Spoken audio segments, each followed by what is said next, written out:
Sejam bem-vindos. Hoje vamos bater um papo sobre um assunto um pouco diferenciado, mas não menos filosófico. Vamos falar, sabe, sobre o quê? Sobre o Rei Leão. É, esse mesmo, o desenho animado que agora acaba de ser transformado em live action, mais um dos muitos filmes que estão sendo lançados pela Disney nessa versão que tem tudo para ter tanto sucesso quanto teve o desenho.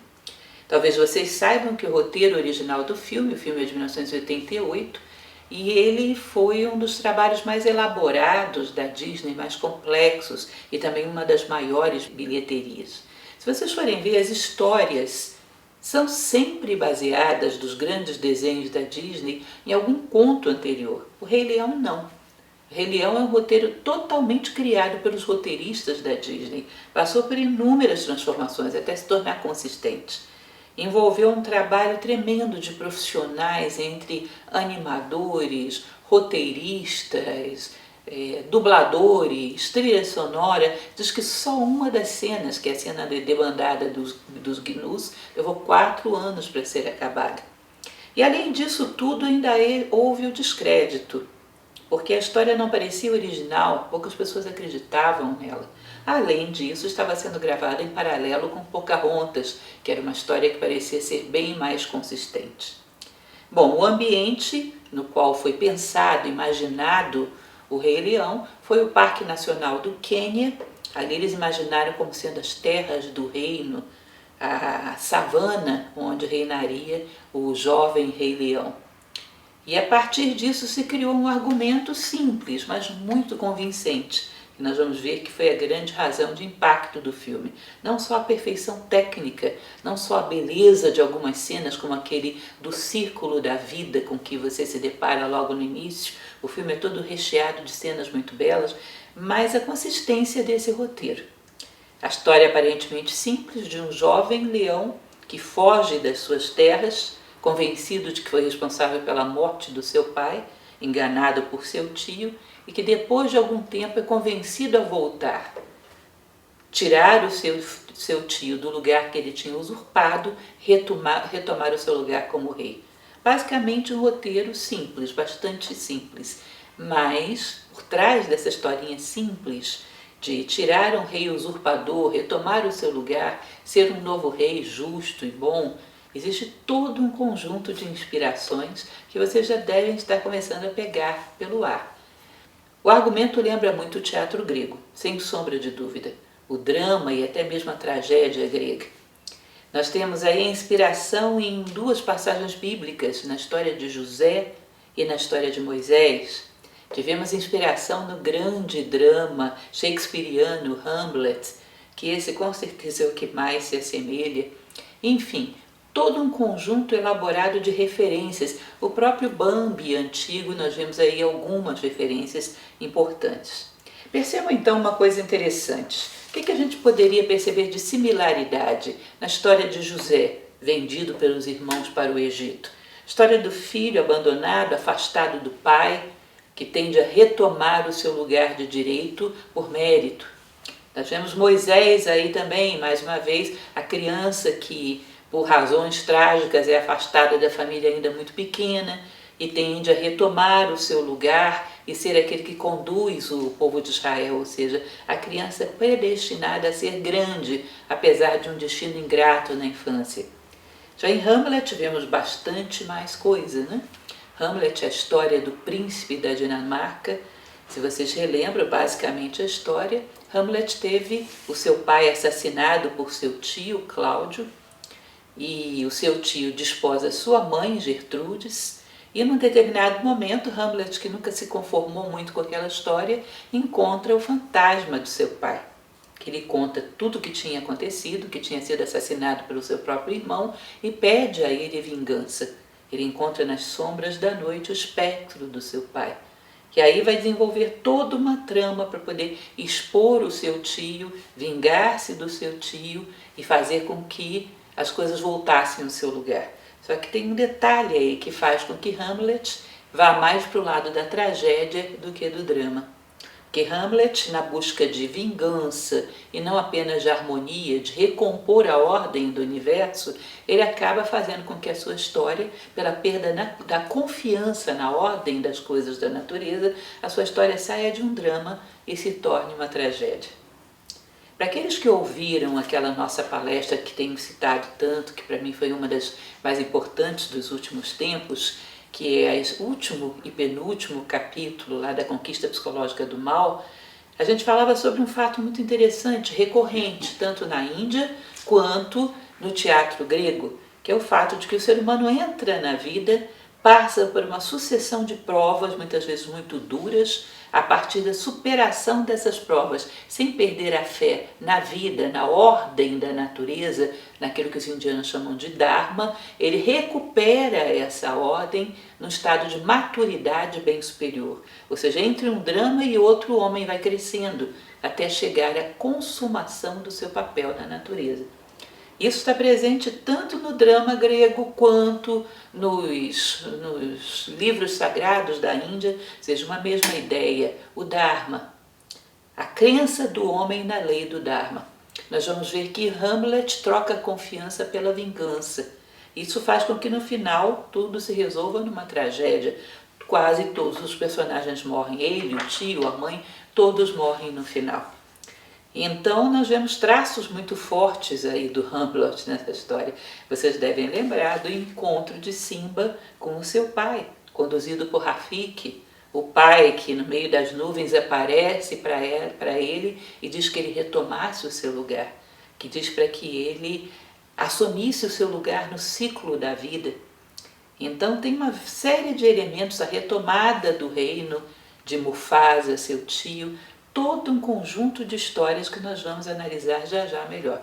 E de Bambi, claro, a criança, que também é muito severamente baqueada por uma prova da vida, que é a perda da mãe muito pequeno, a figura do pai como o líder justo, como o rei justo, a condução da criança pelo pai, ou seja, tem elementos de Bambi aí também. O que eu gostaria que vocês entendessem é o sucesso todo que foi o Rei Leão e que continua sendo no seu lançamento, no seu relançamento em 3D, todas as suas versões, nesse lançamento que agora se aproxima, não é simplesmente uma casualidade. Quando uma determinada história tem um fundo simbólico muito profundo, ao tocar nesse fundo simbólico, parece que ele faz soar algumas das cordas da vida, as cordas do coração do ser humano. O ser humano se reconhece nessa trajetória histórica, nesses argumentos históricos, que são os grandes argumentos da vida. E como que desce a ele uma nostalgia de reconhecimento desses fios, dessas cordas fundamentais, que ele, por alienação e por superficialidade, deixou de fazer soar. Então nós podemos parar para pensar um pouco a respeito do ciclo da vida. O ciclo da vida, que é a primeira cena, aquela cena maravilhosa na Pedra do Reino, onde o filhote é apresentado e todos os animais se congratulando com aquilo, é fundamentalmente uma fé muito grande de que o universo é cosmos e não caos, que existe uma ordem, que cada coisa está no seu lugar, e quando cada coisa está no seu lugar, não existe mal no universo. Para aqueles que assistiram a minha palestra sobre os celtas, lembrem que num determinado momento um druida responde a Alexandre Magno, quando Alexandre lhe pergunta sobre o que os celtas temiam, esse druida responde a ele que os celtas só temiam duas coisas, que o céu despencasse sobre a terra ou que o mar se elevasse do seu leito em direção ao céu. Se o céu continua no seu lugar e o mar continua no seu lugar, é sinal de que a natureza não perdeu a ordem, basta que você também ocupe o seu lugar e tudo está certo. A harmonia prossegue. Ou seja, essa confiança profunda que nós percebemos nessas tradições antigas, de que a natureza é harmonia, é cosmos e não caos. Aquele ciclo da vida que se coloca no início é uma reafirmação dessa harmonia, do lugar de cada coisa, da ordem que Platão colocava como base da justiça, ou seja, o universo está em fluxo, o universo é cosmos. Agora, dentro da ordem da vida faz parte, num determinado momento, a quebra, o problema, o drama, porque a partir da superação desses obstáculos, todos os seres se elevam. E lembrem que a evolução é elevação de consciência, a evolução é maturidade. Então, na superação dos dramas da vida, todos os seres se elevam. Como é que esse drama se apresenta? A princípio, nós temos o rei justo, que é o velho mito do rei do mundo, que nada mais é do que uma imagem simbólica da ideia de Deus. O rei do mundo, que sob o seu olhar está toda a criação, toda a natureza está alinhada com as suas leis. E ele rege não só em seu nome, mas alinhado com todos aqueles reis justos que já existiram. Lembrem de Mufasa falando isso a Simba, ou seja, ali existe a lei do Dharma, o braço de Deus estendido sobre o cosmos, tudo está alinhado, em harmonia, mas num determinado momento esse rei do mundo é derrubado, é destronado, é morto. E aí vem a história do usurpador. Percebam que todas essas coisas não estão acontecendo apenas fora, estão acontecendo dentro de nós também. O que eu acho bonito e interessante nesse filme é que volta a natureza na sua forma mais virgem, os personagens são animais, talvez para que nós saiamos um pouco da alienação em que vivemos e sintamos esse chamado da natureza virgem que existe dentro de nós, esse chamado da pedra do rei. É para cada um de nós, para relembrarmos a nossa ligação com as leis da natureza. Então, num determinado momento, faz parte, é natural, que esse cosmos se quebre para ser reconstruído num outro patamar, com mais maturidade, com mais consciência de todos os seus personagens. Ou seja, o rei do mundo, o rei justo, o rei sábio é destituído dentro de nós. Nós perdemos o contato com a sabedoria. Um usurpador sobe ao trono da nossa vida. O usurpador, em geral, é o egoísmo, com todos os seus desdobramentos de ignorância, de sensualidade, de desejo desmesurado, ou seja, de animalidade, de violência, que tomam o poder. Tudo que era representado por Scar. Percebam que ele era tudo isso: debilidade, sensualidade grosseira, instinto, violência, inveja. Ele é o usurpador.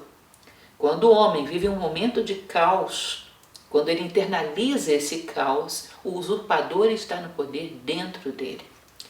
Mas existe dentro dele, ecoando, a voz do Pai. Essa voz do Pai sábio, essa voz da sabedoria, que não deixa, desde o profundo do seu inconsciente, não deixa de chamar por ele, para que ele ocupe o seu lugar, para que ele recupere a ordem, porque isso lhe cabe, é isso que a natureza espera dele. Todos os reis que representaram a lei do mundo passaram pelos seus percalços, souberam lutar e recuperar a ordem, ou seja, essa natureza mais profunda, sua natureza superior, nós poderíamos dizer que o chamado da sua essência divina é o chamado do Pai dentro dele. Percebam que a voz do Pai vem dos céus, ou seja, daquele ponto mais elevado da sua consciência, da própria essência dele. E esse chamado, por muito que ele fuja dele, se entregue a uma vida sem preocupações, uma vida de diversão, sobreviva dentro desse mundo com bastante facilidade, atenuando os seus poderes, ignorando os seus poderes, esse chamado acaba por recuperar. Seja através das vozes do passado, seja através da voz de um mestre, Rafik, que mostra para ele que nada nem ninguém está morto. Todos aqueles que contribuíram para a lei formam uma grande corrente e agora é a vez dele como elo. Então essa chamada do Pai faz com que ele recupere a sua posição, seu protagonismo. E ele vai lá e enfrenta as suas dificuldades. E enfrenta todas as sombras fora dele e dentro dele também. E consegue ser vitorioso sobre tudo isso. E reconciliar todas essas forças que participaram com ele da sua sobrevivência, reconciliar todos esses mestres que ele teve e reinar novamente sobre as terras do reino. E novamente atingir a harmonia, novamente se aproximar da sua natureza, herdar a sua missão, o seu Dharma e cumprir o seu papel. Ou seja, percebam que quando ouvimos falar dessas coisas, nós não temos uma mera admiração por um desenho infantil. O que nós temos é nostalgia. Volto a lembrar a vocês aquela passagem em que Platão fala que a verdadeira beleza não nos provoca desejo, nos provoca nostalgia. Parece que nós, através dela, conseguimos lembrar de algo dentro de nós que é muito puro, muito forte, muito belo. uma missão. Conseguimos lembrar da voz do Pai, conseguimos lembrar do velho mito do rei justo, do rei do mundo, que espera que nós ocupemos nosso papel. Quando fazemos isso dentro, é harmonia, é sabedoria. Quando fazemos isso fora, somos grandes líderes e podemos distribuir, compartilhar essa harmonia que existe dentro de nós com o mundo exterior. Volto a lembrar a vocês, uma história como essa, tão fundamentada em mitos, em grandes dramas, uma história como essa faz com que a gente se sinta dentro dela. O chamado forte da natureza, o chamado do ciclo da vida, o chamado da pedra do rei. Esse chamado também é para nós. E por isso que às vezes sem muita consciência, porque em geral o que fazemos hoje em dia, tão alienados que estamos, dessa chamada simbólica da vida, vamos atrás dela achando que estamos atrás de apenas entretenimento. E no fundo estamos atrás de rastros, para voltarmos à nossa própria natureza. Esses argumentos simbólicos que estão aí dentro são muito fortes e ainda que a gente não os entenda, eles abalam um pouco, ainda que por alguns minutos, eles abalam essa estrutura superficial de mera sobrevivência a qual nós nos entregamos. Ou seja, talvez já não seja mais tempo de Hakuna Matata. Agora é momento de ouvir a voz do Pai. E o filme conclui isso de uma maneira muito bela. Ou seja, ele é um drama, não é uma tragédia. Simba confia, ele não busca vingança, ele busca harmonia e consegue conciliar todos os fatores num reino restabelecido, dentro de si, sabedoria, fora de si, liderança, felicidade, bem-estar para todo o seu povo. Nós também precisamos recuperar isso. Não vingança, confiança, fé na natureza, inclusive na natureza humana. Pense um pouco sobre isso quando você assistir mais uma vez a uma nova apresentação do Rei Leão. Pare para perguntar as coisas que me tocam, por que tocam? Lá atrás, de qual elemento dentro de você se comove diante de algo? O que dentro de você reconhece algo no Rei Leão? Esse não é um mito, não é simplesmente uma história inventada. Isso é a história da humanidade, recontada de uma forma muito bela, muito simples, muito abrangente, mas é a história da humanidade. Aí estão estruturas míticas muito importantes. É isso, eu espero que você se divirta, mas que também reflita. Uma coisa não exclui a outra. Em tudo aquilo que nos toca, há aprendizado. Lembrem que eu estou aqui tentando passar para vocês o hábito de despertarem o filósofo que existe adormecido. E o filósofo ama entretenimento, mas também ama reflexão. Aliás, a reflexão é uma das melhores formas de entretenimento. Pense sobre isso. Um abraço e bom filme!